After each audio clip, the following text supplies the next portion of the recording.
Yeah. What? Yeah. All the time. The sound. Yeah.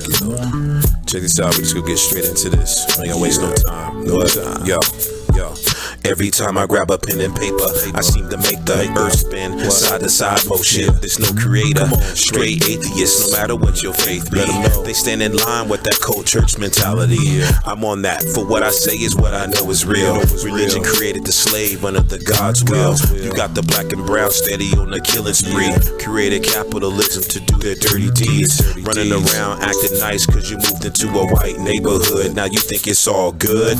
What are you fighting for? The talk is kinda distorted. These activists is living the life where most can't afford it.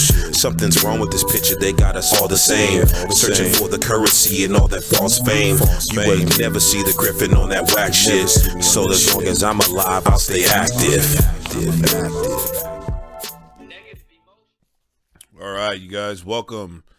Happy New Year and everything that falls under that, from holidays to everything else. Welcome to the Sound Guild, and we are in episode 6, and today's topic is entitled Understanding the Difference Between Individual and Institutional Racism. So once again, I'm your host, Kings and Manasa. So it's the things that we're going to actually be talking about. We're going to talk about maybe a couple things, and if we can kind of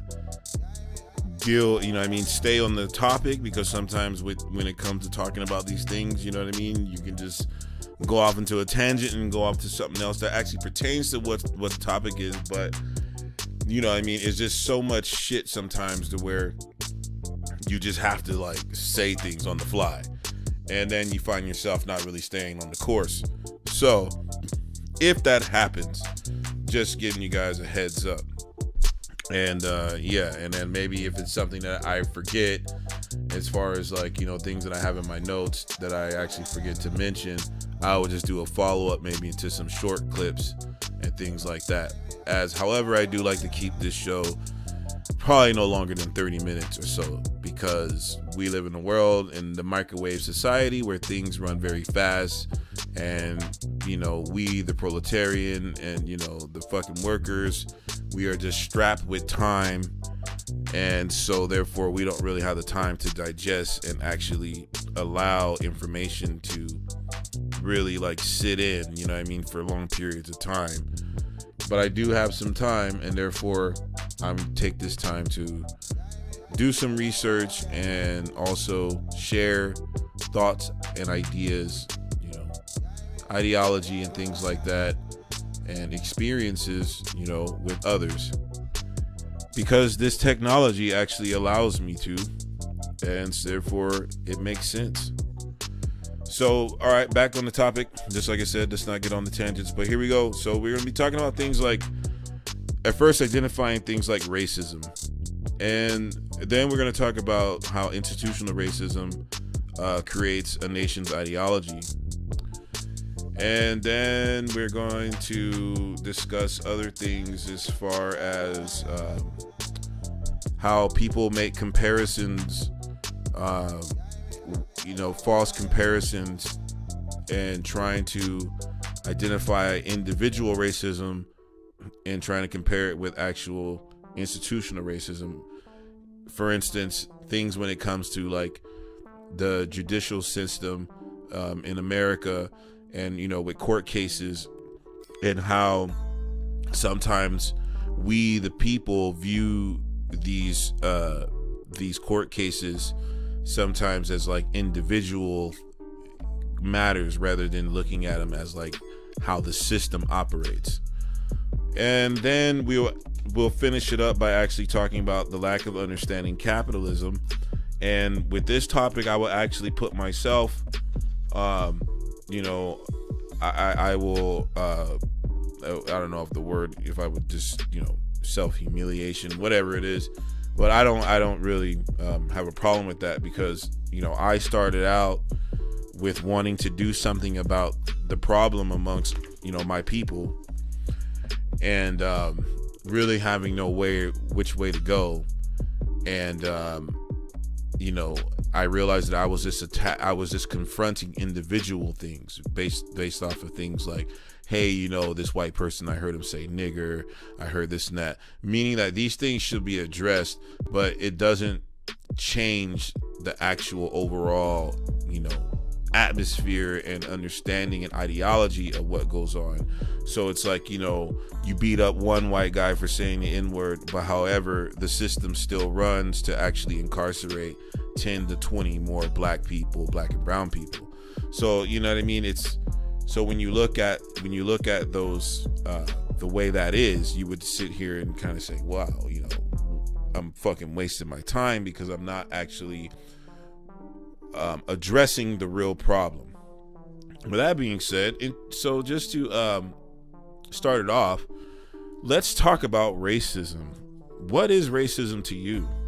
When I was a kid, when I used to just deal with things I saw, with any kind of racism that I saw, it was all an individual thing and not me, as a child, having any kind of mental capacity to actually understand how how racism actually works and what it is.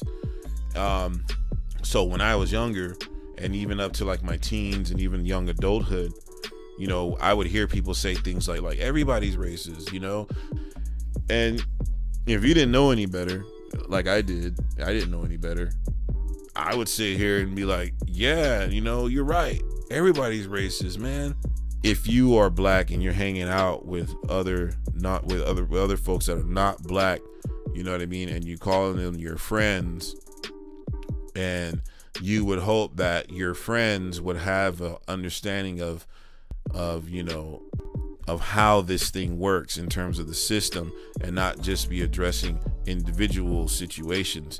So when it comes to things like court cases and things, and then when you got that white friend that's sitting here, like in the case of the Kyle Rittenhouse, and they say, oh, that's self-defense, blah blah, and then you as a black person amongst 10 other white friends, probably in some kind of white town or whatever it is, or who knows, who knows what the situation is, but I'm pretty sure a lot of black people has been through this, currently going through this, and will go through this in many cases. And then you're sitting here going, you know what? This is racist to me, because why would someone travel, miles away from their town, with the AR-15 and then essentially end up killing 2 people out of it? And they went to go to actually confront the opposing side, which actually was about a protest, that pretty much dealt with the injustices of black lives. In particular, that protest was about the Jacob Blake shooting, but we will discuss that a little later, because I was getting in a little ahead of the topic, because that's actually what I want to talk about on the second side of what this is all about. So anyways, so racism to me, to sum this all up, is that racism to me, and what racism is, not just to me, it's not subjective. Racism is the power to act out policy that benefits a group while simultaneously oppressing the other based on the premise of racial identity. So racism is only racism when you have the power, the actual power to act out racist, to act out racist things. So, act out racist policy. So, for instance, our judicial system, our whole overall legal system, things like the crime bill, that was signed in 1994, and people that have been kind of stringing people like Biden on this because he was part of that signing and part of that whole advocating for that, the Clintons and everything, when it came to things like the 3 strikes bill and being tougher on drug crimes and all this, and how that pretty much, mass incarceration of black and brown folks was pretty much at an exponential rate, after that crime bill. So, this is a form of institutional racism. How laws were created to actually, where white people that did the same kind of crimes were not given the same sentences, whereas black people were given massive numbers, for drug cases. Most of the black folks that you may or know or heard or whatever that's incarcerated is not because they're murderers or rapists or it's fucking drug crimes. It's drug cases. You know what I mean? And a lot of times they're petty ones at that. It's not what the propaganda feeds, where they make it seem like black folks are just violent and shit like that. And I talked about this on the Black on Black Crime episode 5, actually, where I go in a little more in depth on bringing up some statistics and things like that, how that's debunking that whole black on black crime thing. So most folks are fighting individual racism and are not educated enough to see how systems operate. Now, what I mean by educated enough is not to sit here and say like, oh, folks just fucking don't understand, it's not intelligent enough. And I know it's not like that at all, because I am part of the folks that I'm talking about in terms of not being educated enough. Because I was indoctrinated under Western society, under Western culture, under American values and ideology, and so therefore I was, I went to school here and all that shit. So it's not like teachers in high school was talking radical, facts to me and breaking down history in the right way and affirming Africa in my life and stuff like that. They weren't doing that. They were affirming their forefathers of John Adams and all the rest of the crew, and Jefferson, fucking Washington. That's what I was indoctrinated with. I wasn't indoctrinated in anything else, that gave me an African understanding or an African view of the world. So and that goes for me and also all of my other peers that were black, growing up. So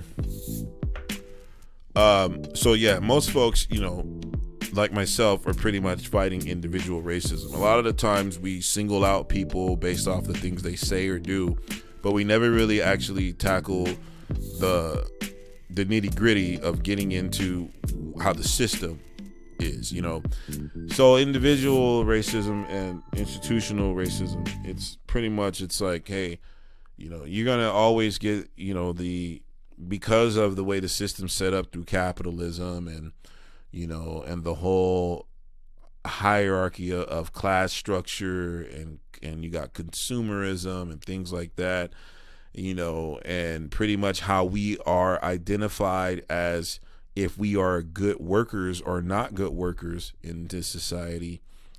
We're pretty much set up we're vulnerable for so many different understandings, to where it's really hard to look at the system that we're actually in, to see it as poison and to see it as something that is really not normal for us as human beings to be a part of. And so basically, understanding institutional racism is the first step in developing a new ideology and a strategy to overcome it. Pretty much creating the radical mind. So now let's address here where we talk about how institutional racism affects society's norms. So as an example, we say how institutional racism creates a nation's ideology. So what do we mean by this here? Well, an ideology is pretty much how a person thinks, pretty much based off of it's pretty much everything you do, everything society finds permissible or impermissible, pretty much is like the ideology. It's how you make your money, and it's how you go to school. It's everything, and when you think of ideology, you know, when you think how it's tied in with the nation, with America, it's interesting because you would see United States will say something like, you know, the U.S. will say, well, this is freedom of speech. Yeah, this is my freedom of speech. This is the greatest country ever because, you know, we got freedom of speech. The freedom of speech actually falls in, it has to fall in a certain guideline, it's like it's fenced in where you can't go outside the ideology. Once you go outside the ideology, then that's when they come for you, and that's when you're done for. And for people that like to talk about when they say historic leaders, I don't really like using the word leaders and stuff like that, because leaders sometimes makes us as people, make us very it doesn't make us look at within ourselves, and it makes us a little more inferior and kind of naturally like, hey, you know, a kind of idol worship behavior, rather than actually looking at the reciprocating factor of you help me, I help you, you guide me, I guide you. You know, the teacher can also be helped, can be taught, that type of thing. Sometimes leadership makes people think that because somebody's strong in this particular field, that they might have wisdom overall about everything else, and that's simply not true. So, yeah, but as far as, you know, historically, you know, when it comes to, you know, some of the old leaders, you know, I'm just going to use this word because this is what we identify everything with. Once when they strayed away from the American ideology, you know, which is pretty much the ideology that has set the tone around the world, you know, from, you know, Western culture, you know, and colonialism. Once when you go outside of that field, then that's when they come for you. And this is what they would call radical thinking, you know, radical thoughts and radical ideas, and radical, you know, philosophies and things like that, beliefs. So, or radical politics.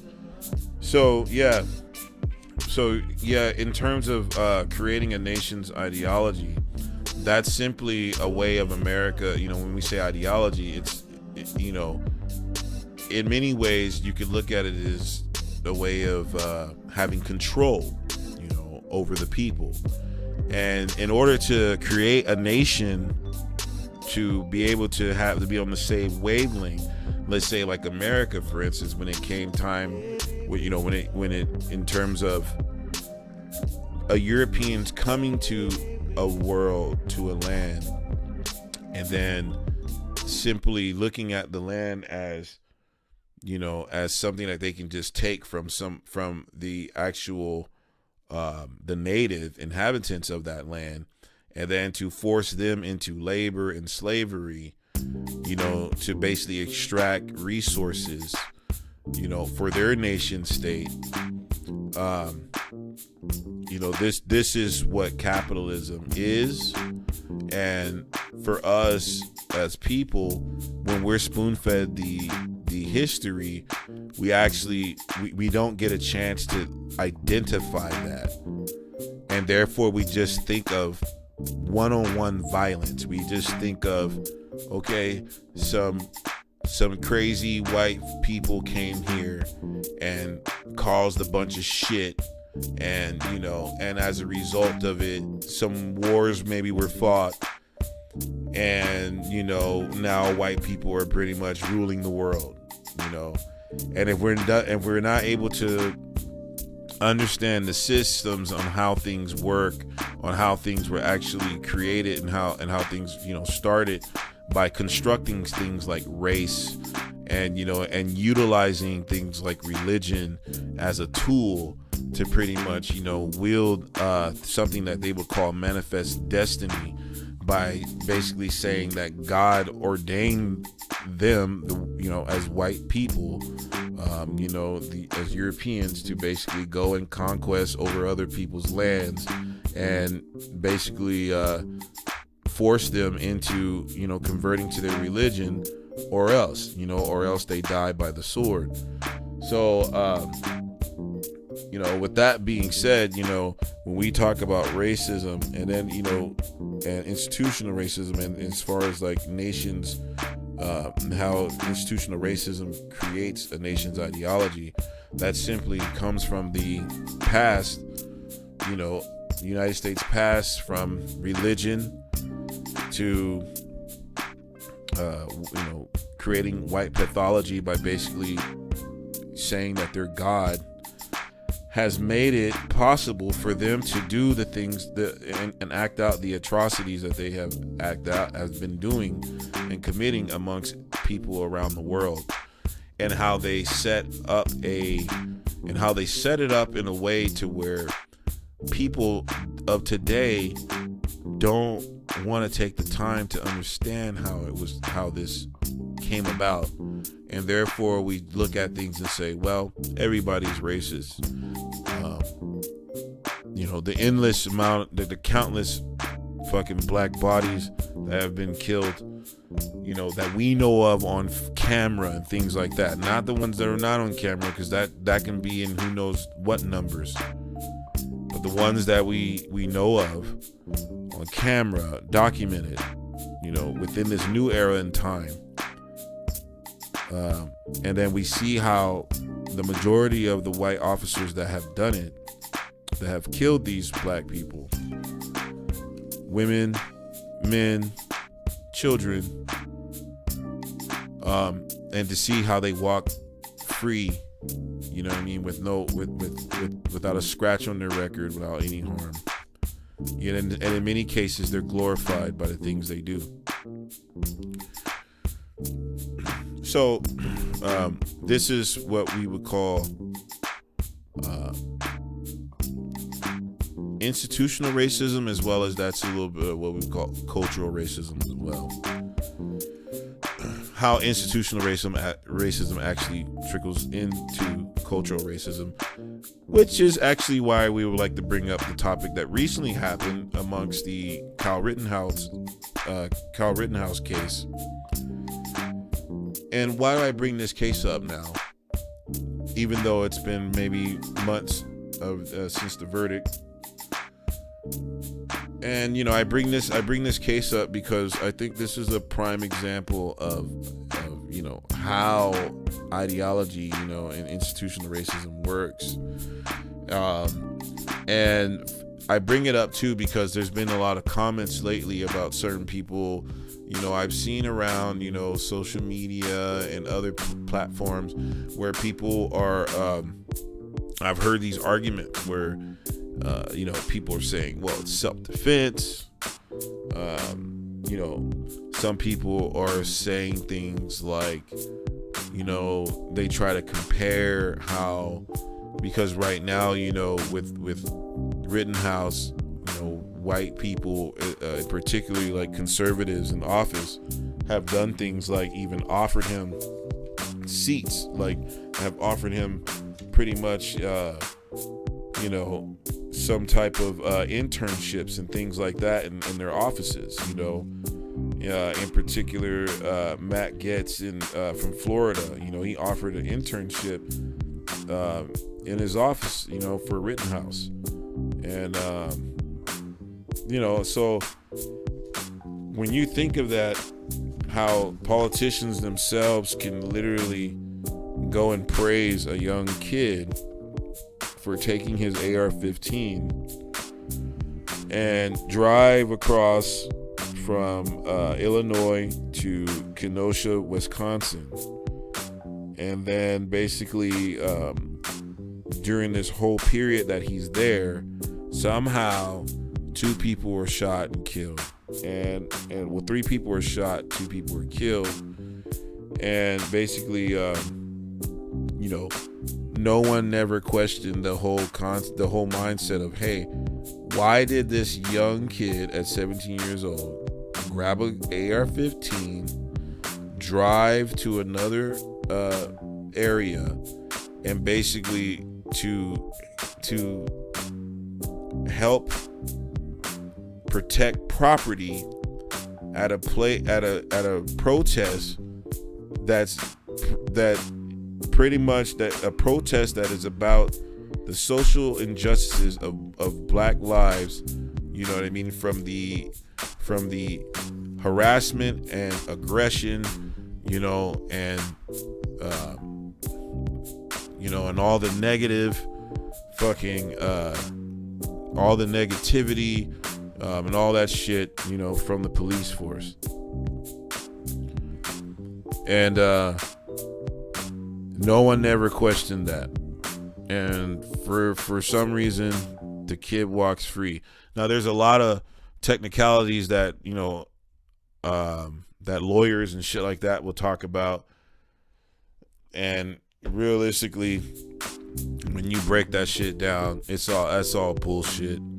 Because when you ask yourself this, it's simply, you know, it's like, what the fuck, what business did you have going over there, kid?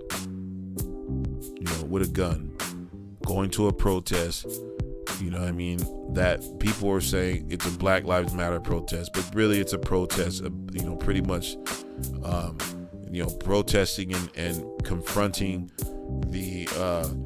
confronting our social norms, the way the police force, you know, antagonizes and you know, goes on murder sprees and shit like that, you know, with black bodies, and pretty much get away with it scot-free, and how that keeps on happening. So, you know, many cities throughout the country has erupted like this, you know, Portland, you know, Kenosha, you know, a bunch of cities, Los Angeles, you know, on and on. And so anyways, you know, so this is pretty much, you know, just to talk about how when I've heard some people even say, well, we need to just fucking wrap this whole thing up and just get on with our lives, you know, and talk about the other things more important. And to me, it's interesting, because I can understand at times when, you know, things just seem like, yeah, we're wasting our time talking about this. But in this case, this is not an individual matter. This is where we're talking about ideology.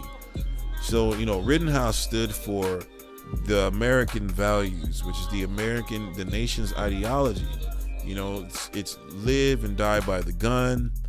You know, it's that whole stars and stripes, their country bullshit. You know, manifest destiny, God ordained us, this is our country, my land, your, you know, all that bullshit, the Constitution, all of this, capitalism, you know, Western religion, all of this tied in. Rittenhouse represents all of that. And that's why he was there. He was there to not help the black folks, you know, not to help the other folk, not, you know, and not to me when I say black folks, because there were white people there too, you know, fighting for human rights. There was, you know, so there were people from all walks of the world fighting for human rights. So yeah, there was people from all walks of life, you know, fighting for human rights, fighting to do what they know is right, you know. And a young kid goes there to actually provide aid to the opposing side.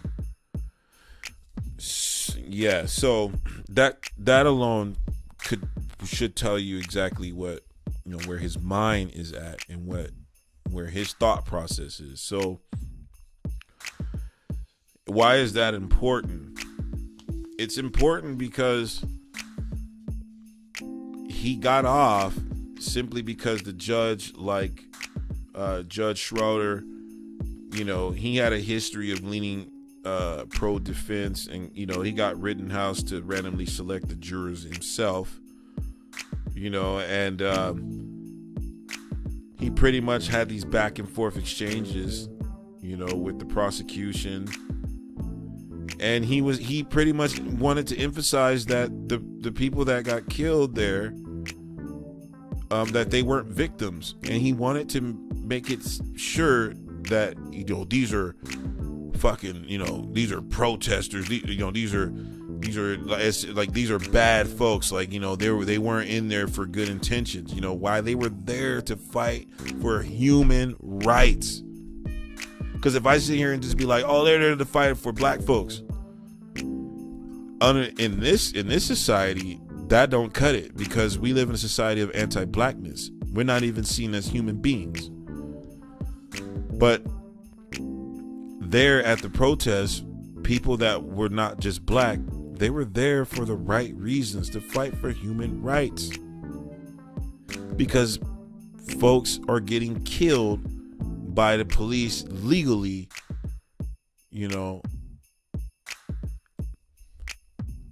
and they're simply walking away with it like nothing ever happens. So folks have enough. They had enough, and therefore they go and they start burning shit down.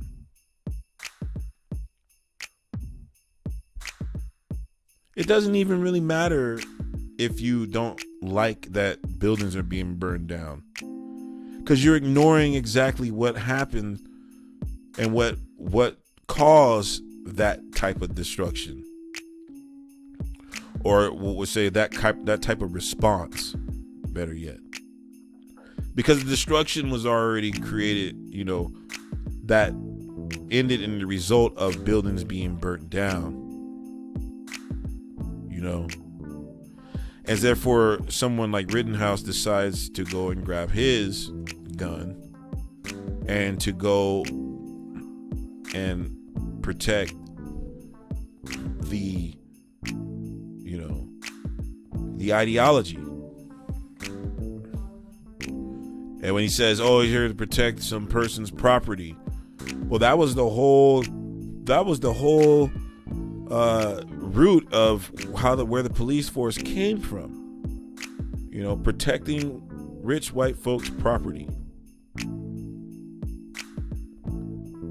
Slave hunters, slave catchers and shit like that. Slave patrollers.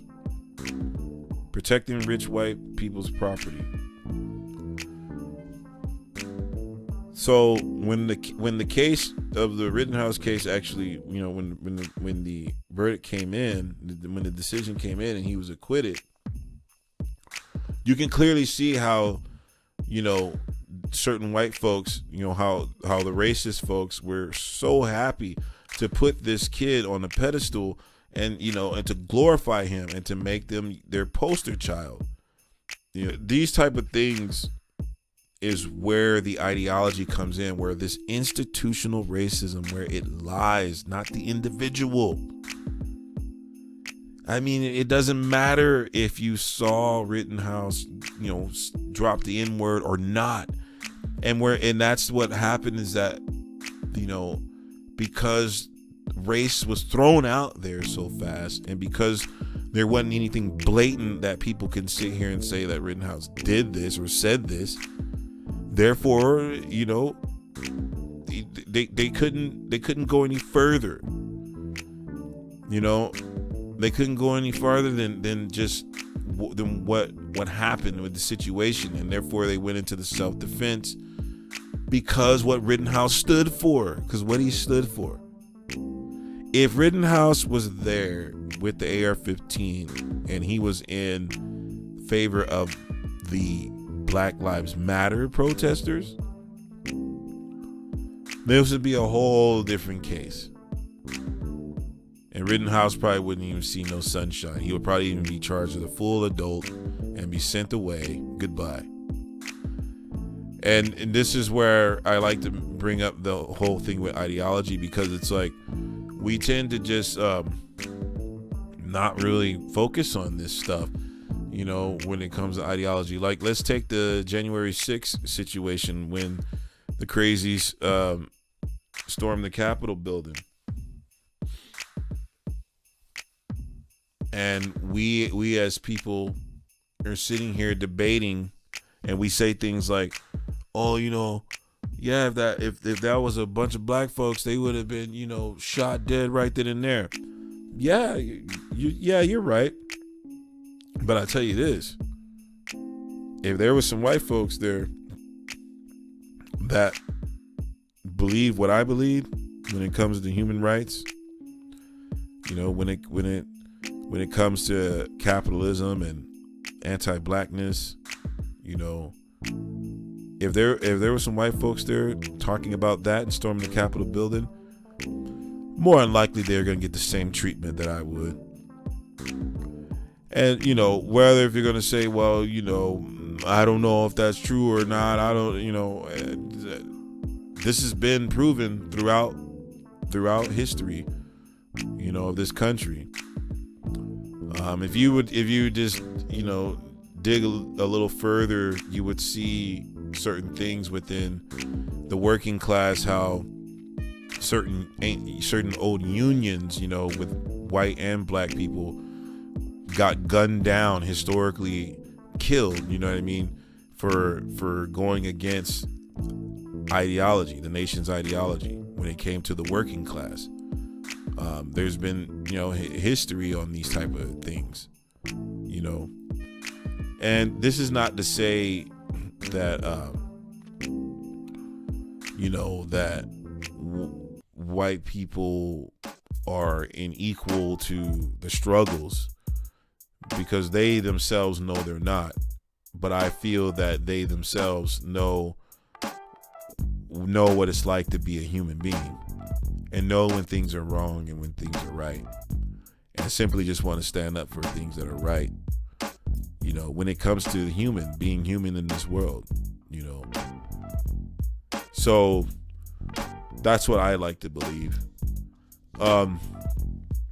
So yeah, ideology, it's so, talking about the Rittenhouse thing, the last argument I like to bring up when it comes to the Rittenhouse case, on, just to bring this up, to shine light to this,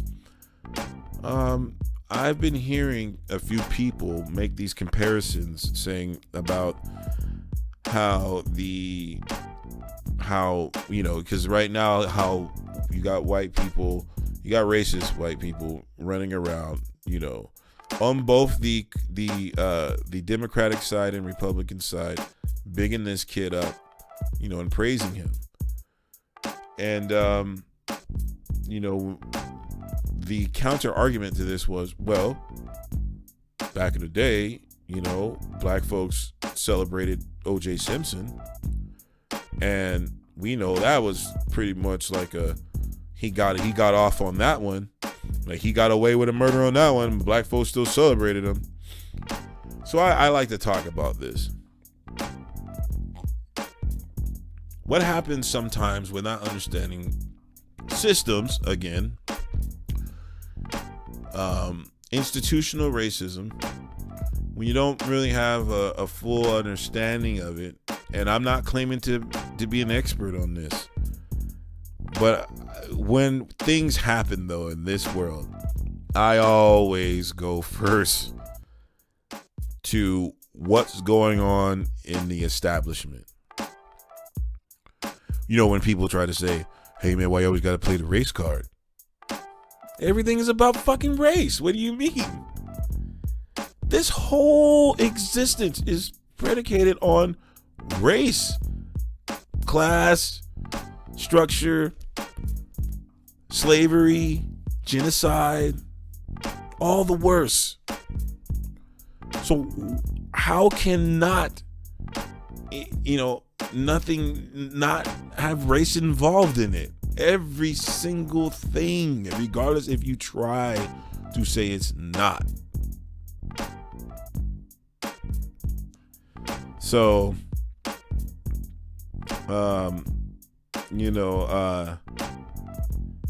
with the OJ case, to bring up a few historic factors on the OJ case. Well, to begin to so basically let's see how we're gonna we're gonna basically talk about a few things here. So some of the main differences here is that, Rittenhouse's intentions were to protect the racist white American ideology, whereas contrary to OJ's individual motives on why he allegedly murdered 2 people. So we don't really know what the motives were when it came to the murder, the OJ Simpson case. But it had nothing to do with racist ideology. It had nothing to do, at least to my understanding, that's not what it was about in terms of the reasoning why OJ supposedly did whatever it is that he allegedly did. Whereas Rittenhouse intentions were clear. He didn't do that to individually say, hey, my dad's house or whatever over there, and they're gonna, they said they're gonna burn his house down, so whatever the hell. Like, I mean, and I'm not saying that that was a reason to justify anything or anything like that, but just trying to say, like, that's a example of what an individual decision would be, or motive would be. His motive was basically these protesters, or thugs, or whatever the hell he wanted to call them, are out, damaging our cities, our buildings, our stuff. I'm going to help protect this person's stuff because so it's the ideology that's we're talking here. He went there to actually, rub shoulders with other militias that shared the same ideology, the same racist, fucked up ideology. These folks actually, it was so bad, they were literally vigilantes running out there, and it was so fucking bad. And when it comes to the ideology, these police officers, there was some even known to go and try, hand out water to these fucking militias and thank them and shit like that. So, would they be doing that to some black militias, that were out there in protest of police violence against blacks? Hell no, they wouldn't. So we know all the history when it comes to, the Black Panthers and, and so on. So we know that wasn't flying. Creating things like COINTELPRO and things like that. We know those things were not accepted. So, and a lot of people call this white privilege, and it's a strange thing to call this privilege. There's no privilege in acting crazy. You know what I mean? There's no privilege in being a psychopath. So, because this type of behavior is psychopathic behavior. To create a system that you say is ordained, through God, for you to go out and act out atrocities to, against nations of people, to go in and create slavery and genocide amongst people, is really not a privilege. And I'll repeat this probably a lot in many episodes, because it's not a privilege to be that. That's a psychopath. Okay? So just thought I wanted everybody to know that. I didn't know that. Just to shine some light on that. So when we use that word white privilege, man, just be a little careful with how you're using that word, because that shit can be twisted, and it can make people to start believing like, oh yeah, look at that, that's that white privilege. Well, how the fuck is that a privilege? Come on, man, we got higher standards than that. We're not doing no shit like that. You know what I mean? We're not going off and, all the crazy shit that, white people historically have done. Europeans have done on the world with people and still do. Fucking up the world, from things like global warming and all this other shit. Creating these institutions that pretty much suck the planet dry and then try to blame it on poor folks because we don't have the resources or the resources to pretty much sustain a life. So then we force to fucking buy bullshit that they go out and extract resources from native folks in their lands, and then force the people to actually work in factories, and then they process these goods and services that they force people to fucking buy in order to live. That's capitalism for you. Not this bullshit that these people try to say, oh, it's the right for the private ownership, so I have the right to own my business. I have the right to do this. I can pull myself up from my bootstraps. No, the fuck you can't. Okay? Because you didn't come from a family of blood money. And if you think, that you got a little measly few $100,000 or whatever like that, you know what I mean? Then so be it. And, and if you're going around investing your money into a fucking Wall Street stock market, which is all embedded in blood money from start to finish, you got another thing coming, dude. So anyways, well, we will go on to our last and final understand, which actually rode right into it, which was, actually to sum it up, when it came to just break down, I didn't really even break down some of the factors about the OJ case on why it actually is not, how you can't compare it to a Rittenhouse case. Many folks knew the criminal justice system has been falsely accusing black folks, from the beginning of time. So with LAPD in particular, they were coming off of a lot of fucking hostile shit, that was going on, and a lot of racist stuff, a lot of racial tension was going on, during that time of the OJ case. And it was kind of like a boiling fucking pot ready to just boil over. And so a few things that actually, when it spilled over, it actually worked in OJ's favor, that particular Johnny Cochran's favor. And one of the main things was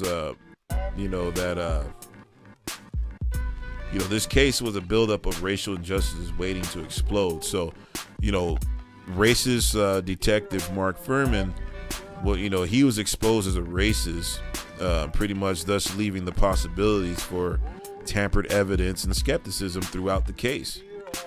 And that's Johnny Cochran was able to utilize that, and that's when he, came up with that, hey man, he fucking possibly tampered with the evidence, trying to sabotage OJ. And due to what was going on, like I said, the way the racist environment and things like that in LAPD has historically been known to be this way. You know what I'm saying? So people knew that, like I said, it created, because of Mark Furman's racism, it created a whole different aspect to the case. And it brought in a whole different thing to the case. And you could sit here and say, like, okay, well, now are we talking about ideology? Well, yeah, but it initially didn't start off that way. It pretty much, not saying that if OJ would have been found guilty if it wasn't for some of the things that, like, would have went for Mark Furman being, brought up as a, being pretty much being caught saying the N-word like fucking 40 times or some shit like that. I forget it was ridiculous. Then I don't know, maybe the outcomes would have been different. I really can't say that. I don't know. You gotta have to talk to a lawyer about things like that. But yeah, that definitely was a twist of the case, and it allowed Johnny Cochran to use race to his benefit, as like, hey, he's actually being sabotaged because of this racist detective. You know what I mean? And then therefore they came with the whole, if the glove don't fit, you must have quit and all that type of shit. So yeah, so So yeah, so when it came to like this victory of black folks celebrating the OJ case, it wasn't the fact of black folks celebrating that OJ got away with killing 2 people. It was really a historical buildup. You know what I mean? Of because black folks have been known to be on stand trial on cases, and when it came to the whole white person against the black person's word, they're not going to side with the black person. I mean, there's been historical cases like this, like the Central Park 5, where 5 black men were falsely accused of raping a white woman. And the truth didn't unfold until years later, and they served massive numbers already in prison. In the case of historically, like with young Emmett Till, how supposedly he whistled or said something to a white woman. Next thing you know, some white men think they have the right to go out and hunt him down and kill him. And then come to find out that the white lady comes out and says the whole shit was bullshit. So yeah, the ideology, so yeah, that just to kind of, so when people bring that whole comparison up, it's really not a good comparison, because one's dealing with institutional racism and ideology, and the other one is just dealing with a person that created a crime or allegedly committed a crime, and race got thrown into it, and therefore it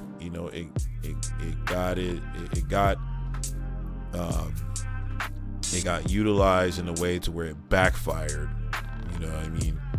And like I said, there was a bunch of other reasons too. Like there was, for people that like to study law and shit like that, there was also like, the technology with the forensic science and all that other stuff wasn't really what it is today. And a lot of other stuff. So you can go on and on to pretty much create an argument that would not show any parallel to black folks celebrating OJ. Because by the way, black people today do not celebrate OJ. In fact, OJ himself was, considered somewhat of a race traitor, because he would, when things would actually be going on, he's one of those black people that would just turn the cheek and act like it's none of his business. So yeah, so what I mean. So anyways, for those that didn't know that, it's just some little history on that. And like I said last was this, I was gonna talk about just the lack of understanding capitalism in terms of capitalism justifies slavery. It justifies systemic oppression. It enshrines it. It protects it. It keeps us buying shit, and it keeps us wanting things, and it keeps us distracted, and it desensitizes us when we just see more and more negative, bad shit. And systems, in terms of recognizing systems like capitalism, and for us to look at capitalism as the way to actually liberate ourselves is totally just it's totally a misconnection there, misunderstanding, and miseducation. And capitalism stems from the history of feudalism in Europe, with the Catholic Church giving lands to the kings, and then the kings giving land to the lords, and then the lords pretty much had these slaves, or per se serfs or whatever, and and they would have to be forced to work the lord's land, and then they had to work their own land in order for their family to even eat and shit like this, and in some cases, it was like, depends on what lord you're working for. It might be some harsh conditions, it might not be as harsh, but that was European society before capitalism, is feudalism. And, you know, so you can see how Europeans treated each other in their society, and how it was nothing new for them to actually implement chattel slavery the way they did. So when people sit back and they say, "Oh, how did just this occur? How were they able to do that?" Well, they were able to do that because they practiced this shit on themselves. They perfected it on themselves first, and then they started doing shit, you know, to the rest of the world. You know, so yeah, and then so with people, you know, when we don't understand these things, we tend to just kind of think like, oh man, history just popped up like this, you know, and some bad shit happened, but I can't complain over that because look at me now. You know, I got some Jordans, I got this, fucking, you know, I got my fucking Xbox, whatever, you know, my fucking rap music. I can do this, I can do that, I can go here, go there, I can go to Vegas, spend some money, whatever. I got my job, I got my job, I got my job, and I got my job. You know what I mean? And that's what it is. I gotta get the bag. And right now, you know, it's very detrimental for us as black people to be thinking that becoming great capitalists is going to actually liberate us and to make us to free us in, you know, amongst, you know, a way to free us from this oppression. It's very interesting how that is, because if you ask yourself, okay, you're using the same model that is created that was created to enslave you, to actually free you. So now when you utilize this system to get you wealth, to gain you wealth, you have no strategy now to do anything to confront the system that was created to enslave you. But all you've done is figured a way to integrate into the society and become status quo, to where now you can seek wealth and profits in this society. And then a lot of times when people do seek this profits, they tend to look at other folks and say, man, you're crazy as hell. What are you talking about? You know, it ain't no racism. It's all about green, man. It's all about money. We can all get that paper. Yeah, so, you know, bag chasers and consumer culture, man, is really a poison right now in our towns, in our local areas, and, you know, because a lot of us, you know, if we come from the poor class, we don't bump shoulders with rich people. We don't know them. We don't see them. You know. So we're literally living off of empty fumes. Like we don't. There's nothing there. It's all an illusion. It's the illusion that they created it, and we fell for the trick. We think we can be them. We just think if we just work hard, go to school for 20,000 years, you know, or if we know the right people, that we're gonna be the next Bill Gates or the next Buffett, you know, or the next Elon Musk or some shit like that. That's what we think, you know, and we fell for the trick. We keep falling for it. We keep falling for it. We even tell ourselves, if it ain't money, it ain't shit. If it ain't about dollars, it don't make sense.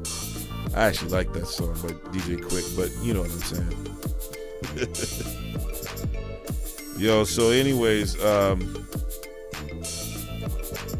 I just wanted to talk about, you know, the difference between understanding systems and, you know, institutional racism, and the difference between individual racism. And I think that we should be striving more now to identify systemic racism, and not focus so much on politicians and individuals and you know, and kind of find the balance on recognizing the root of the problem rather than just, you know, the byproduct of what's going on.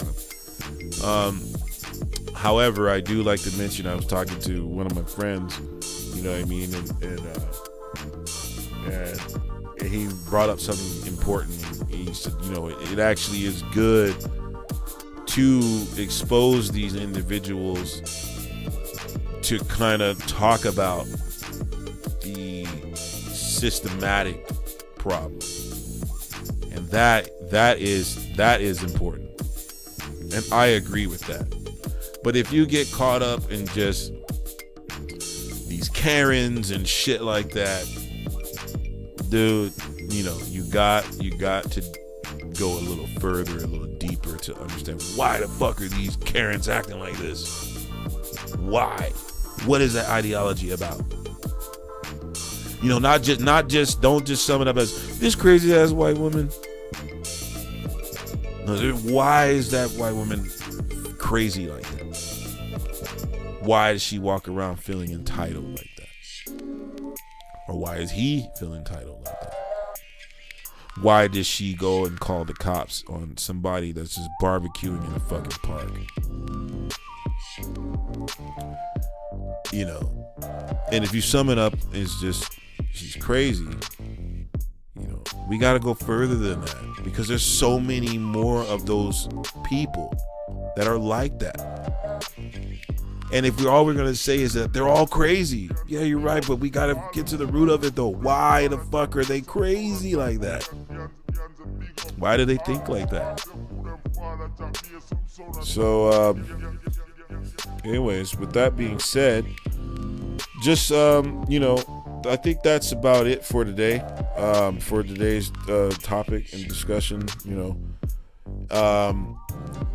like I said, we will be talking more about things like this, and you know, for this year of 2022, you know, we're going to focus more on getting content like this out and spreading the word and things like that, and not getting caught up on the hustle and bustle and things, you know, and not trying to spread ourselves thin and putting ourselves on a clock and all this other shit, you know. And we obviously, you know, Sound Guild is we're still doing music. We're still gonna be putting music out all throughout 2022, and we're gonna probably do things where we're gonna release a single probably a month.